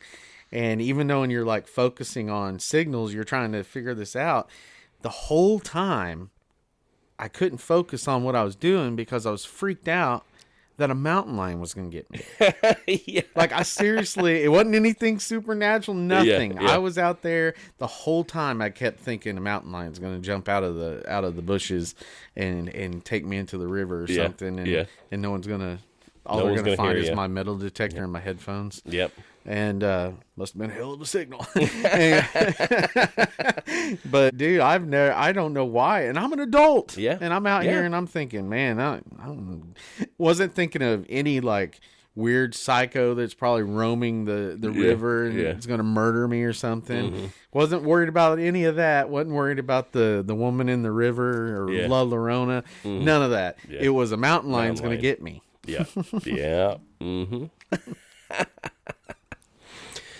There are real things to worry about, and there are, there are literal things to worry about, and then there are those other things to worry about as well. So do you think there's an energy that comes with bridges, with the space that we talk about? Any liminal space. But I've heard of people that like, like their life is great, they're fine. But they find themselves driving over bridges sometimes and thinking, what if I just went over the edge? Oh, yeah. Like, I wonder if there's like some kind of energy that would make somebody that's like real level-headed, that's not suicidal, anything like that, but to think that. There's an impulse there's something that's just around that space that makes you think of, whether it be bad or good, I guess, but it seems like everything we've talked about is kind of ends in demise. But, but it's just weird that there's some kind of energy around a crossing or a path that just messes with your frequencies or something like that. It's kind of weird. Have you heard of people doing that? Like, people talk about that sometimes. Like, people. I'm just gonna. What if I just reared off the bridge? I mean, I've thought about not doing it like on purpose. I've went across bridges and look down and think, man, if you went over this bridge, that'd be bad. Well, and I don't know if you've noticed in my vehicles, I keep a hammer in my to break the glass. Break the glass. On I-40, there was a bridge where a barge hit it and it collapsed, and some people just went off the bridge. And that's one of those things where it's like, oh, if I go off the bridge, you don't want to wait. Number one, you don't want to wait for your vehicle to fill with water because you're probably going to be at the bottom of whatever body of water. So, like, get out immediately. If you are conscious through the fall and you hit the water and you are still conscious, get out of the car. Because as soon as that water is all around you, the car, you can't open the door. The pressure is too much. So then your vehicle has to fill with water so you can open the door and then hope to get to the top. In reality, yours is a hammer? One of those safety that they sell. It's just a hammer. You want... Because that glass isn't easy to break. So you really want to pinpoint. And they make those survival... Have you seen those survival tools that have like the punch thing? Oh, but I guess a hammer's better than nothing, right? That's the idea. Your safety equipment for your vehicle, keep the blanket in your car, keep a bottle of water in your car in case you get stranded somewhere, But also, this hammer is here because if you're attacked, it can be a weapon like that too. Hell yeah. So, You have a baton, don't you? Yeah, it's in my car. Yeah. Actually, it wasn't in this one for a long time, but I found it in the garage a while back, going through some boxes. Not really thinking of like falling into water or anything. I put it in there because I have a tendency to piss people off sometimes. Yeah. I feel like it's good to have some kind of protection. Yeah. In there. But, there was another bridge that is linked to one of our episodes is in Point Pleasant. So that's right. The bridge that fell there. So I'm wondering if there's, I know it's morbid, I wonder if there's ghost stories about that bridge. Sure. Because, I mean, a lot of people died on that bridge. Yeah. But maybe it's just flooded out by the Mothman. Yeah. Yeah. So why is it always a woman? So I'm going to do a lot of speculation right now because this is our podcast. We can do what we want. So I'm going to speculate. You're talking about something emotional, and when you're talking about emotion, it's not typically okay for men to display emotion. You expect men to be strong and stoic in all of these things. Amber accuses me of that all the time. She says that I hold my emotion and that I need to just let it out. And I was like, I don't know what you're talking about. I'll cry at a good movie. I do that too. That's one of those things where sometimes like, oh, I don't want to go see the Pixar movie because I don't want to cry in the movie. I don't know what it is, if it's embedded in us or what, but I fight emotion at funerals. Oh, yeah. And that's one place that you would be like, no one would say anything. Oh, yeah. Like, why would someone say, why is he crying, or something like that? This is the but I appropriate still place. fight it. Yeah. And then I'm holding it back so much, but it comes out as a whimper, and then it's kind of in your head the whole time. You're like, man, I'm just like a pathetic little fool. Yeah. Like, no, it's totally fine. When you're talking about these high emotion things, I mean, let's talk about turn of the century women. What did they have to look forward to? Their pregnancy out of wedlock has literally destroyed their lives. They have no other option. So death is the way out of this situation. Yeah, and it's sad. It's very sad, and it's sad that it was like that. Yeah, and, I mean, it. And in some places, it still is. Yeah. And there's another horror movie that I think kind of fits what we're talking about at the moment. Mm-hmm. And it's probably another spoiler alert. It's the one with Leonardo DiCaprio. He's in an asylum. Shutter Island. Yeah. And so based on a book by Dennis Lehane. The backstory behind that, in the movie anyways, I've never read the book, so I can't say.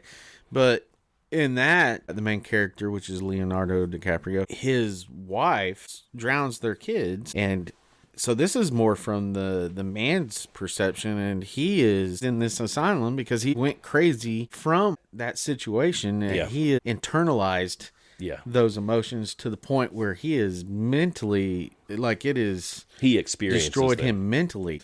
So that's, kind of a form of a wailing woman. She's letting her emotion out. But the man is internalizing it, and then this is the repercussion. In that situation, not everybody's situation, but sure. So that kind of relates to. I know it's pulp culture. We're going into movies again, but sure. Well, and this is folklore. This is urban legend. This is mythology. This is modern myth. But when you think about things like Turn of the Screw, this is a woman who has come from somewhere else. She is the outsider here, and she is learning new things about this family, and weird things are going on. Mm-hmm. Is it a ghost story, or is she crazy? The Haunting of Hill House. Mm-hmm. A story we talked about during the Christmas thing, the old nurse's story. Yeah. That's a good one, too. So it's the emotional weight of the story that gives it its meaning, and traditionally you don't get that from men, I think. Yeah. Also, when you talk about, we're going with stories again, but these are stories that are widely available. But Yellow Wallpaper, Insanity of Mary Gerard, these things, it's women losing agency and how they are dealing with just the horror of reality. Yeah.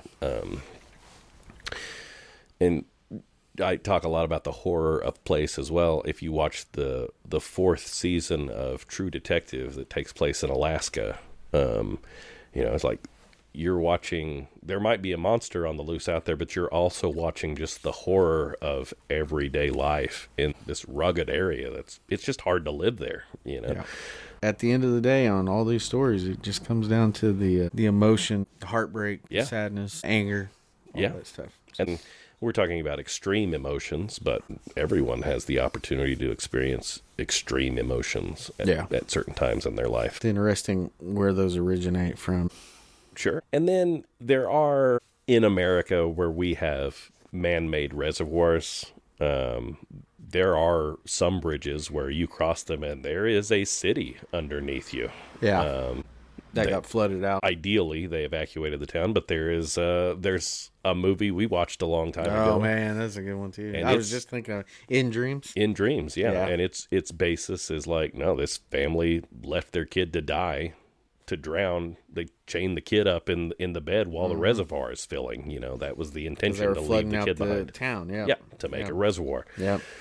So it's, I mean, there are horrible things that happen, you know. Yeah. But that's the horror of eminent domain, you know, which can, I mean, if you don't live next to a river or anything, I don't know. AT&T buried some stuff in my yard, I think, but you know, they got an easement, but it's not quite like filling this whole neighborhood for a reservoir. Yeah. So anyway, that's one of those things too, where the bridge itself doesn't, but under the bridge, there's a whole town down there that has its own history. It had its own, you know, business people, and all that stuff had to go away because of progress, or, you know, for the good of all of us, I guess. Be pretty cool swimming underneath and seeing a whole town. Yeah, from the story perspective, but then, you know, it's typically disadvantaged towns that were selected for that, and people had no way to fight back against that. Yeah, it's all like, oh yeah, great. Yeah, like, oh yeah, my family lived there for 8 generations, and now it's underwater, and we have nothing. Yeah. You know, so. In Kingfisher, because floods, when it would flood, it would take out what we call the bottoms in Kingfisher, and so they ended up buying all the people that lived in that area and the businesses that had stuff, and they had the option to be bought out or stay. Yeah, some of them stayed, and a lot of them just took the money and went elsewhere. Go somewhere else. Yeah, I'm sure the money wasn't probably what it should have been, but it's one of those things too, when you talk about rising sea level and stuff, all the coastal properties that are falling into the ocean, and like that's only going to get worse. But like, and then you buy your lovely seaside home, who do you sell that to, knowing that in 20 years that's going to fall in away? How do you insure that? So it's nice while it lasts. That's right.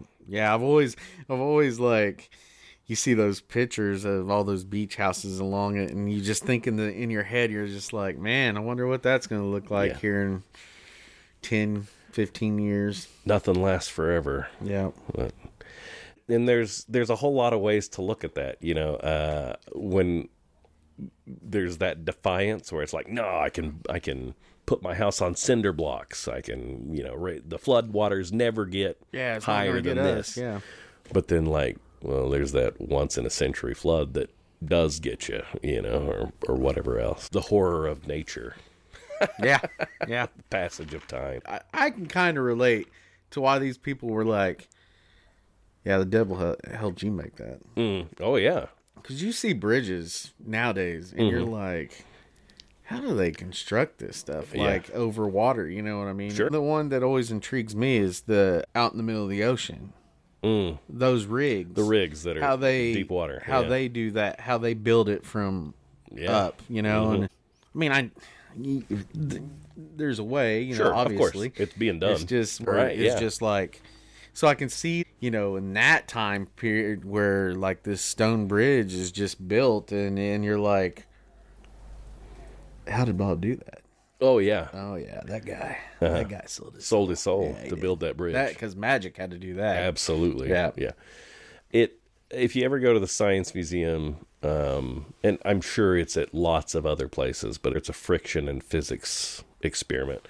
But you lay all of the stuff for the bridge down on this plexiglass thing. You set all your blocks there, and then you stand it up. And then the plexiglass comes down and it stands on its own, but it is this arch that you've built.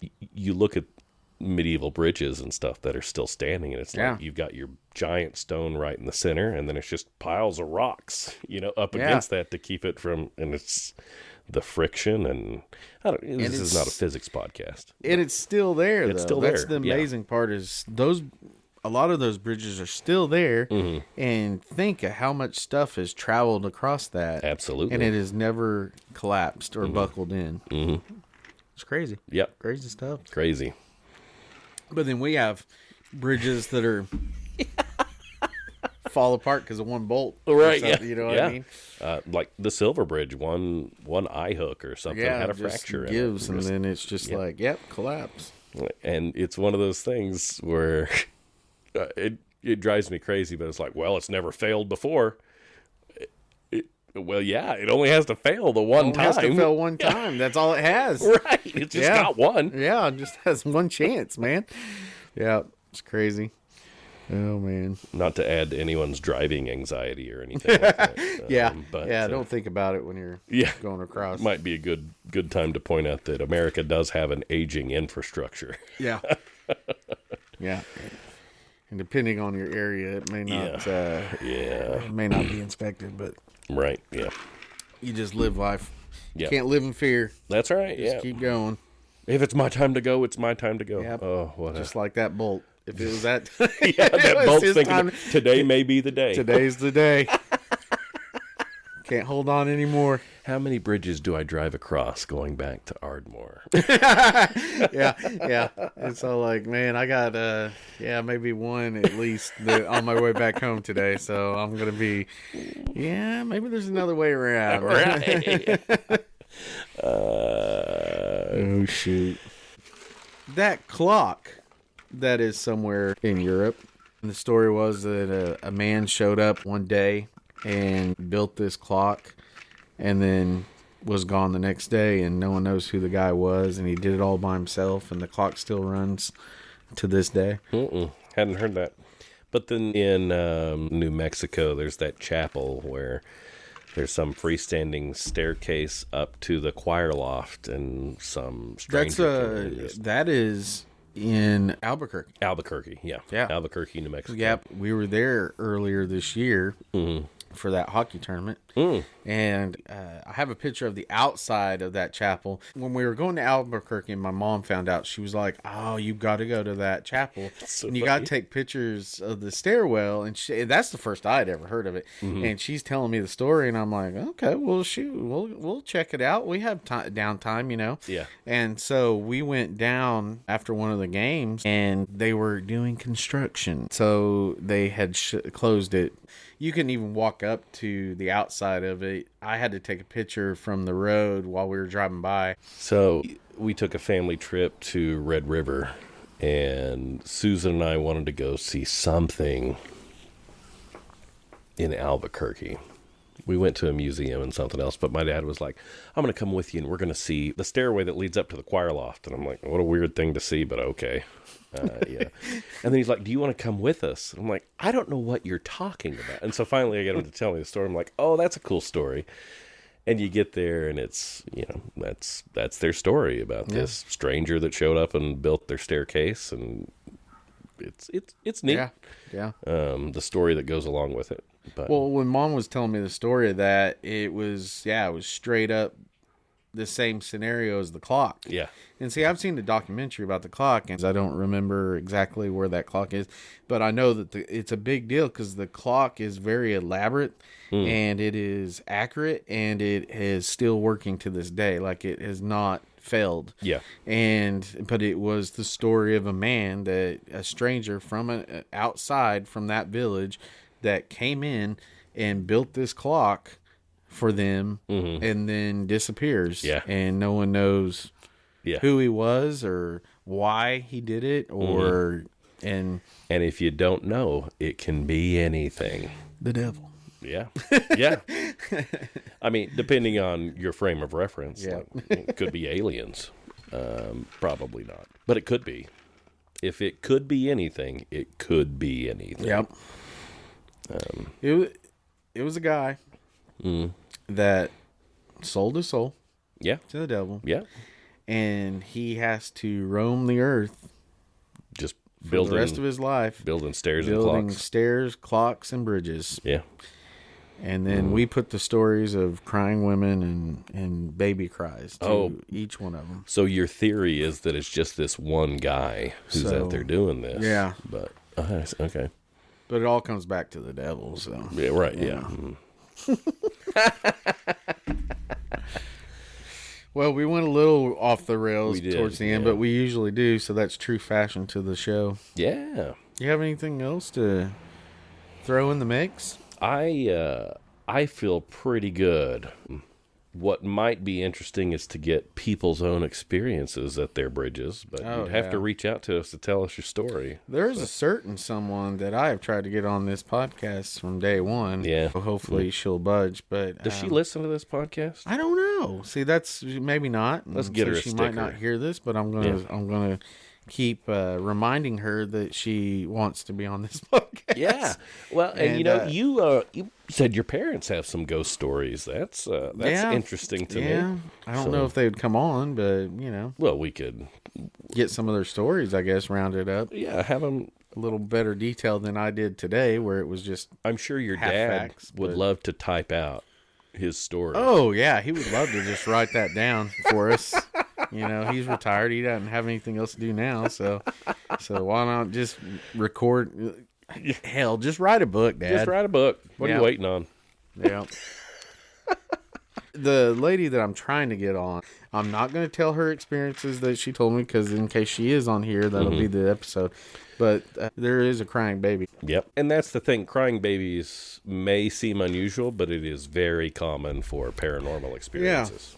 So. And it's creepy as hell. Oh, of course it is. And like I said, I don't know if it's creepy because there should not be a crying baby here, or is it creepy because somebody helped that kid find that kid? That kid needs something. I think that's rooted in us. I think Of course, that's what yeah. it is. I think that's Biological why impulse. it touches us so much, is just because the innocence is calling out for help. And so your natural response is to help or Yeah. for most people. Some people sure. aren't. Some people will just be like, let him die. Yeah. Shut that kid up. Yeah, shut that kid up. It's amazing what a crying baby can do to you on a mental stance. Because there's some people that, that's some tragedies have happened just because of a crying baby. Yeah. And they couldn't stand the crying baby anymore. And their emotions get out of control. Yep. You hear those stories a lot. Yeah. But it's sad, but It is. But when you think about it, like you said earlier in the podcast, if you're like that video game, like if something's just like sitting there crying, a baby crying, and it just seems like the whole situation starts to get ramped up and work on you while you're trying to concentrate on something, but this is constantly going off, and it doesn't have to be a crying baby, but that definitely a loud crying baby we've all experienced, I imagine, and some people just don't handle it as well as others. So. Yeah, and it's totally different if it's your crying baby as well. That's a whole different set of emotions. Yeah. So. Well, there it is, folks. All right. How was your lunar rover over there? Well, Took me to the moon and back, baby. Oh yeah. No, it was good. I smoked one yesterday for the first time, and I was like, it was in the morning. I love Connecticut's in the morning. Okay. It's great to just like have your cup of coffee and then just have a really good creamy. Connecticut's put off heavy smoke, and that's like some of my fave. And they got a unique. Like everybody says, Connectics are just like Yeah. But nah, man, the game has changed, and and say you get on a kick for like dark wrappers like Maduros and the Sandreas wrappers and stuff like that. They're real bold, strong cigars, I've found out if you get on a kick and you smoke a lot of those for a while, but then you go back to a Connecticut, it's just every time you go back to a Connecticut, it's a whole different experience. And that's why I like doing it in the morning, because you're like, it's your first cigar, your taste buds are cleansed from overnight if you smoke every day, or you haven't smoked in a while, so your palate's cleansed. Yeah. And then you hit that creamy Connecticut, and it just hits. And so when I had that yesterday morning, I was like, man, this is really good. This is really good. And then today I was kind of curious of what it was going to smoke like. And it hit just like it did yesterday. And it's not the morning time, and I don't have coffee. But that thing, yeah, it's unique. And I think, like I said in the beginning, I think the reason I really like it, and I think it's a little different from other ones, is because that Cameroon. I think that thing, that's a good mix. So that NASA guy, dude, he didn't know just space. He knew, he knew rappers too, or not rappers, but fillers and stuff. You talking about doing this first thing in the morning, it makes me think of, toothpaste and orange juice. How that doesn't really mix, You get anything like that? So what my trick is, because yes, if you wake up and you brush your teeth, you can't just walk out and light up a cigar, or coffee. Sometimes coffee too. You can't just do that. So what I've found out, because I've done that a few times, and it just kills the stick. Like it could be a great cigar, but you smoke it, and that whole time you just have this funky texture on your tongue. And anyways, it's not a good thing. But what I've done when I do decide to smoke in the mornings is I'll brush my teeth. And then I like to try to eat something, and then I'll start to drink some coffee, or in the summertime, I'll drink a cold brew or a pop. It's probably not the best. I'm not giving the best advice as far as health, but I'll usually try to drink that for a little bit. Smoke a cigar. Yeah, that too. So I'll try to drink and maybe eat something, and then hit the cigar. Yeah. And I'm also so like paranoid of it, because it is bad. Like it's bad. So if I'm really like say I have something going on that day, but I want to smoke one in the morning, so I have like an hour, maybe an hour and a half, and I'm like, I need to get on this cigar, and so I can get ready for this thing. But I may not choose like the best stick that I have, and just do kind of a stick that I'm like, if it gets real bad, I'll just put this out.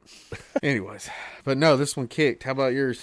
Well, I'd smoked it before. I knew I was going to enjoy it. The thing is, I have this in a bag. I bought it in bulk, and this is what wouldn't fit in my jar. Oh, okay. So I normally like to keep my loose tobacco in glass, but it's in a plastic bag right now because I need to smoke it.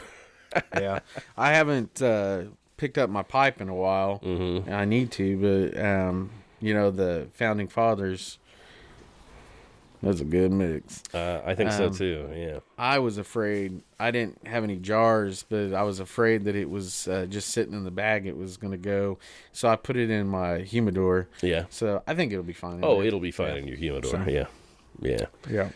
But, and that's the thing, if you leave your loose tobacco sitting around, it will eventually develop the taste as whatever it's hanging out with, so, no, keep it in your humidor. Keep it in the humidor.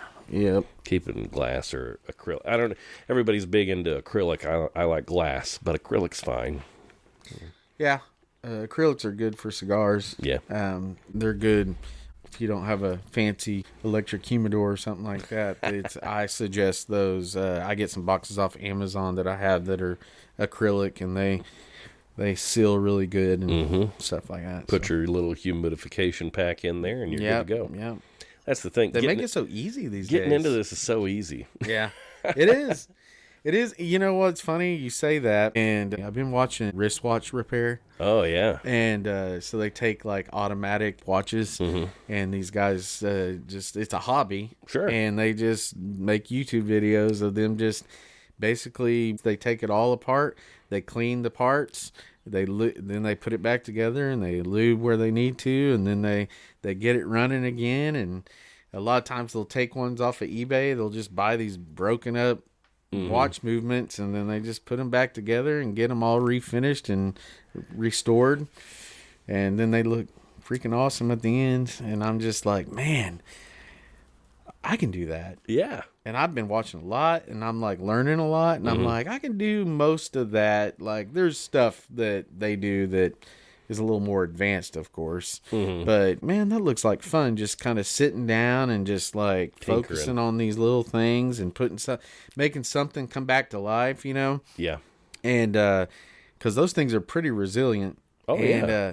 So I almost stepped foot into that world. You know how I am. Yeah. The guy that I watch the most has a website, and he talks about it every time. He's like, hey, I have this website I started with my best friend, and when I started getting into this hobby, he said the biggest thing was I had no reference of tools. He said, so I had to do it the hard way, and he goes, I figured, well, I'll make it easy on people trying to get in the hobby. So I sell kits that are like intermediate kits that you can just buy all the stuff at once. Yeah. And so I told Amber, I said, I'm going to do this. I'm going to get on there and get this toolkit, and then I'm going to get a watch off of eBay that's broke and bring it back to life and have a Rolex on my wrist. Yeah. And so I go to his website, and I see the price of the kit, and I'm like, yeah, I think I'll just watch. Yeah. I'll just watch. Not really an entry level. And the more I watch, the more I'm finding out all the tools and how expensive they are. Yeah. And it's definitely an expensive hobby. Yeah. Yeah. So. The house I'm in now has a combination lock on the door. You put in the numbers and the lock unlocks and you can go in. But it's been exposed to the elements and stuff like that. I'm pretty good with locks and physical mechanics and stuff like that. So I've had the thing apart several times to try to fix it. Yeah. And now I've got it working well, but I need a replacement part because the keypad is rubberized and all the numbers are falling off and chunks are falling off. And eventually you're going to be able to see what numbers I punch. Not the combination, but the numbers I hit all the time, And so I was like, oh, I'll get a replacement keypad for it. No replacement keypads anywhere. Yeah. And so I reached out to the company that makes it, and apparently they don't just sell that part outright because it's like no user is going to take that apart to replace the keypad. Yeah, because we're in such a throwaway society. Yeah, well, it's broke, just throw it away. Yeah. So what I did was I got on eBay and I was looking for these locks, and I was like, I'm just going to find the cheap one and just get the parts I need for it. And I found non-working unit, looks good, just doesn't work. And I was like, yeah, $5. Replacement parts. Yeah. So I bought it for $5. Showed up the other day, opened up the box, and I'm looking at it. And since I've had that other lock apart so many times, when I took this one apart, I was like, this is why this one's broken. And that's an easy fix. This is now an $80 lock. Except I just want the keypad out of it. Yeah. So now I've got a box. A backup. Just all these other spare parts. Yeah. That's what they do in the watch things. A lot of times the movements are real cheap. Not everybody's into that world. Right. And that's a rare skill to have is fixing those wristwatch. And so a lot of people it stops working and they're just like, well, crap. It's trash. I'll just sell it on eBay as not working. Yeah. And then you get it and all it needed was a service. Like most of the time it just needed a service. Yeah. And they'll buy extra movement sometimes just for spare parts. Yeah. Because some of those parts on those watches is just like this one guy, he had a spring. It's like it looked like a staple. I mean, that's how these springs look. Yeah. And that one spring got away from him and he couldn't find it. And so he ended up having to buy a spring, and the spring cost $40 for a spring. And I'm like, that'll make you sick. Oh, yeah. So that's, these little things are adding up, and I'm like, yeah, I think I'll just watch. Yeah. Oh, yeah. Now, I know we went off the rails. Probably have to end this podcast. But I will say, don't tell me that the troll that was underneath the bridge wasn't wearing a wristwatch. Oh, yeah. And didn't have a lock on his house. Yeah. And don't tell me that those women that threw the baby over the bridge didn't have a wristwatch. Yeah. They had to keep track of time. Yeah. And don't tell me that carriage didn't have an electric lock. Yeah. This is all related. Yeah. So, full circle, people. We knew what we're doing. This is the cultural commentary where it's like, we can fix a whole lot of the stuff that's broken. You don't have to throw it away. Yeah, don't throw it away. This is another PSA. Yeah. Mm-hmm. Like, let's stop being a throwaway society. Yeah. Along the same lines of cigar, pipe smoking, there are extremely fancy vintage tabletop lighters. Mm-hmm. And no one makes those parts anymore because we have better lighters now, allegedly. Yeah. So, everything is just so much more convenient. Why would you fiddle with those things? But my gosh, that bright blue just looks so good sitting on your table and just popping that open. But, it's a special flint, and you can't get any of that hardware anymore. Yeah.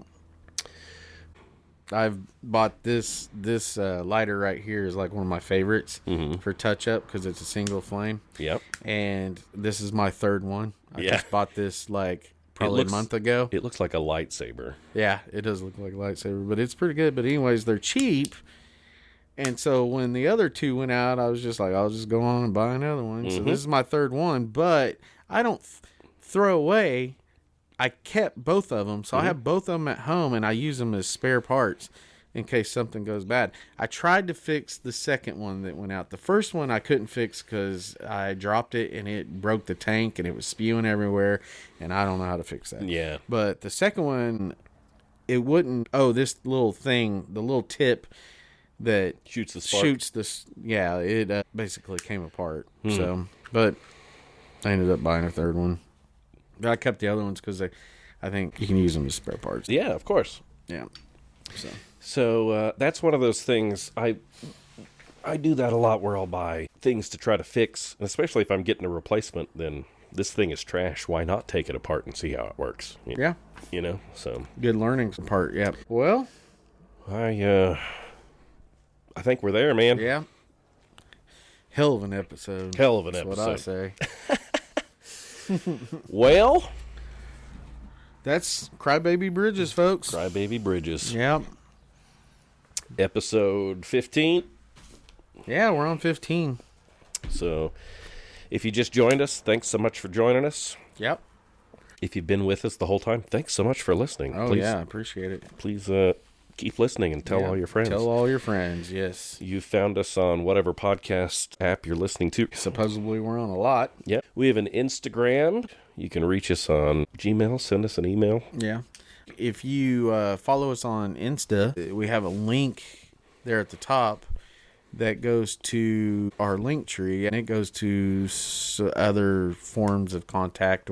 We have a form on there that you can fill out, and maybe we can have you on the show, and you can give us your experience. Tell us some stories. Yeah. If you don't want to be on the show, we can still tell your story with your authorization. Yeah. And just let us know, and we'll put it on. And we've got a Patreon as well, so you can check us out on Patreon. Yep.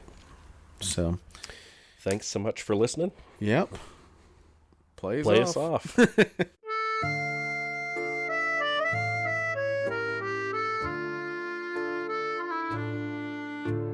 There's a bridge on the edge of town where the river runs cold and the moon looks down. They say a mother lost her child.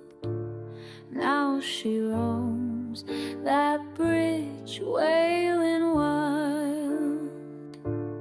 A broken watch lies in the weeds. Hands froze up, but the cries still bleed. A rusted lock, an iron gate. Cross that bridge and seal your fate. Cry, cry, cry, the baby calls your name.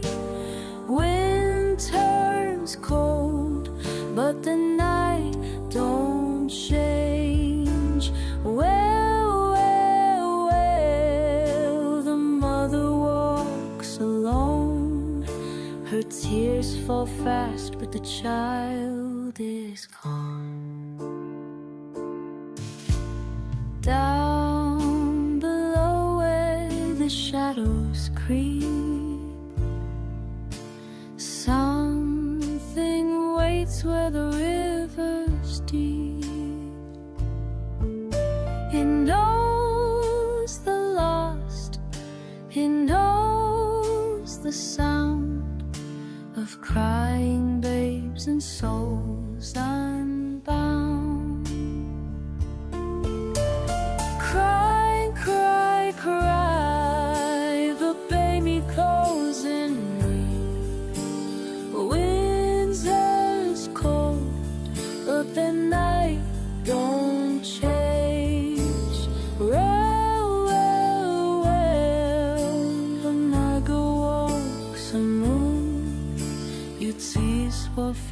this child is grown.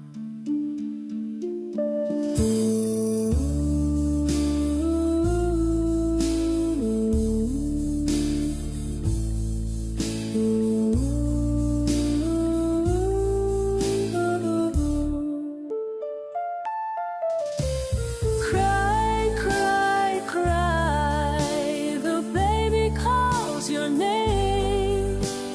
Wind turns cold, but the night don't change. Well, well, well, the mother walks alone. Her tears fall fast, but the child is gone. Now the mist rolls in, the night grows still, but listen close, you'll hear it still. A mother's voice